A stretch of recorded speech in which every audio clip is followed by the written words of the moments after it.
حضور میں نے 2 سوال کی درخواست کرنی ہے. ایک تو یہ ہے کہ پاکستان میں آج کل تجویز ہے کہ جمعہ والی چھٹی جو ہے اس کو کیا جمعہ کی چھٹی کو بند کیا جائے، اتوار والی دوبارہ شروع کی جائے، کیونکہ اس سے مالی طور پر تجارت کا نقصان ہوتا ہے.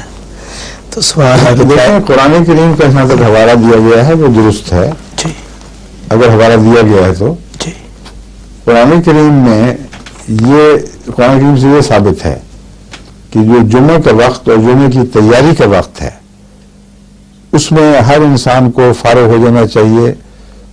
اور یہ جو استنباط ایک کسی نے میری طرف بھی منسوخ کیا تھا وہ درست نہیں ہے کہ جمعے سے پہلے پوری چھٹی ہو اور جمعے کے بعد تجارت چلے. میں نے یہ کہا تھا کہ قرآن کریم سے پتہ چلا اذا نودی للصلاۃ من یوم الجمعۃ فاسعوا الی ذکر اللہ وذروا البیع. جب جمعہ کے دن نماز کے لیے بلایا جائے تو اللہ کے ذکر کی طرف دوڑتے ہوئے آیا کرو اور تجارت کو چھوڑ دیا کرو. مکمل چھٹی کا کوئی تصور ہی نہیں ہے. تصور یہ ہے کہ اتنا وقت پہلے تجارتوں سے ہاتھ کھینچ لیا کرو کہ جتنے وقت میں تمہیں تیاری کر کے وقت پر نماز جمعہ کے لیے پہنچنے کی سہولت یا اس کے امکان موجود ہے. اس کے باوجود ہم نے جماعت احمدیہ حضرت مسیح صلی اللہ علیہ وسلم نے جو جمعے کی چھٹی کی تحریک فرمائی اس میں صرف یہ مقصد پیش نظر نہیں تھا بلکہ ایک اور مقصد یہ تھا کہ اتوار کو گرجوں کی خاطر بنایا گیا اور سارا دن کی چھٹی کر دی گئی. اگر دن کا تقدس چھٹی چاہتا ہے تو پھر جمعہ کا تقدس زیادہ چاہتا ہے. یہ بھی پیش نظر تھی. جہاں تک قطعی اسلامی حکم کا تعلق ہے وہ حکم اتنا ہی ہے کہ تجارت جمعے کے دن منع نہیں ہے، یہ کوئی سبق نہیں ہے. جمعے کے دن اتنی دیر پہلے تجارت چھوڑو کہ تم آرام سے پہنچ جاؤ. اور ایسے معاشرے میں جو ابھی پوری طرح بڑے شہری معاشروں میں تبدیل نہ ہوا ہو، مثلا چھوٹے قصبات ہیں، دیہات، بڑے بڑے دیہات ہیں، وہاں تک بھی اگر گھنٹہ 2 گھنٹہ پہلے اذان دے دی جائے تو ان کے لیے وقت ہو سکتا ہے. کام کرنے والوں کے لیے، بچے تو ویسے ہی آزاد ہوں گے، ان کے لیے وقت ہو سکتا ہے کہ وہ آ کے نہائیں اور تیاری کریں اور جمعے میں پہنچ جائیں. اگر اتنا وقت نہیں ہے تو اس حد تک چھٹی لمبی کرنی پڑے گی. اس بنا پر میں نے یہ تجویز کی تھی کہ پہلے وقت میں تو بہرحال چھٹی ہو جانی چاہیے، اس لیے کہ وہ مقصد جو قرآن کریم نے بیان کیا ہے وہ مقصد اصل ہے. اور نودی للصلاۃ کی آواز اگر پہنچنے کے بعد وہاں نہ پہنچ سکے تو پھر یہ اذان بہت پہلے کرو، کچھ تو کرنا ہوگا.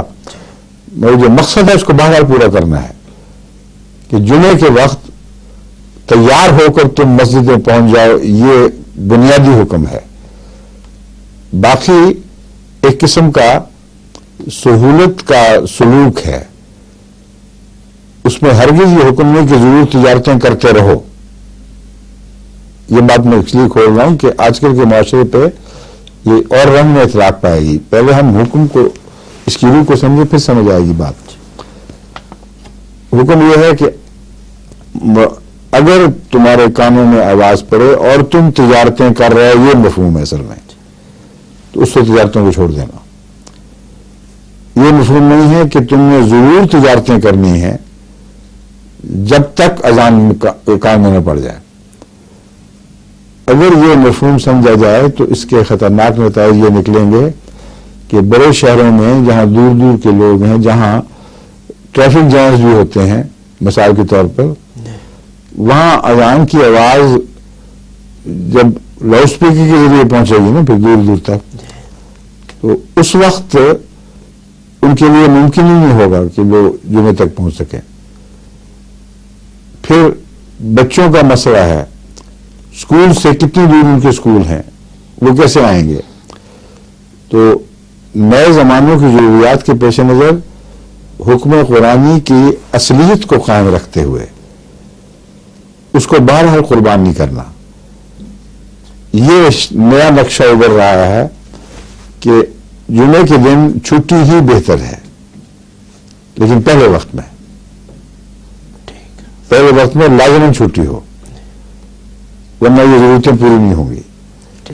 اس لیے میں نے یہ استنباط نہیں کیا تھا کہ قرآن کریم سے ثابت ہے کہ بالکل تجارت نہ کی جائے پہلے وقت میں نے یہ کہا تھا کہ دوسرے وقت میں تو صاف ہے کہ کھلی چھٹی ہے، تیار کوئی نہیں ہونا، خالی بیٹھ کر وقت نہ گزارو، کاموں میں لگ جائے بشک، وابتغوا من فضل اللہ ہے، واذکروا اللہ کثیرا لعلکم تفلحون، ابتغاء چاہو فضل کی، جاؤ واپس کام کرو بشک، لیکن پہلے نماز کے مقاصد کو، اس کے وفات کو ترجیح دینی ہے، جمعے کو یعنی، اور باقی چیزیں تو اس کی راہ میں حائل نہ ہوں، یہ اس کی روح ہے۔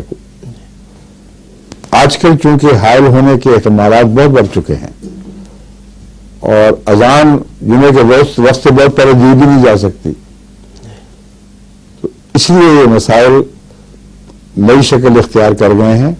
یعنی قرآن کریم نے اگر حکم دیا ہوتا کہ ضرور تجارت کرو تو ہمیں کوئی حق نہیں تھا کہ زمانوں کے فرق کو ملحوظ رکھتے ہوئے اس میں تبدیلی کرتے، لیکن طرز کلام بتا رہی ہے کہ ہرگز حکم نہیں ہے کہ تمہیں ضرور تجارتیں کرنی ہیں، حکم یہ ہے کہ جمعے کے وقت تمہیں معلوم کر کے وقت ہوگا ضرور پہنچنا ہے، سمجھ گئے؟ جی حضور ایک سوال ہے